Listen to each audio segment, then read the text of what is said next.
Elle appelle son chéri.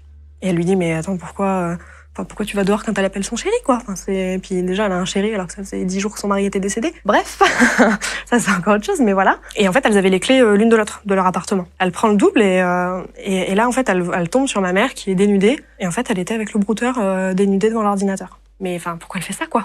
On se dit, mais là, c'est hallucinant. Donc du coup, j'ai demandé à la voisine de me faire un témoignage écrit. Et comment ça se termine, cette histoire avec le brouteur? Est-ce que toi, tu arrives à en savoir plus? Et à ce moment-là, du coup, donc, par rapport au brouteur, on se demande un petit peu ce qu'il en est de ce mec-là, quoi. On se dit, il est en train de se faire plein d'argent, de récupérer tout ça. Et on se dit, mais qui c'est, quoi? On avait fait des photos, des messages qu'on avait eus à l'époque où notre père était encore là et qu'on arrivait à avoir accès à son téléphone. Donc, on savait qu'il se faisait passer pour un beau mec, des îles, etc. Des îles, un beau Brésilien. La seule fois où on a réussi à avoir un petit peu plus d'infos, c'est donc en septembre 2023, donc un an après, un peu plus d'un an après, où du coup, notre mère tombe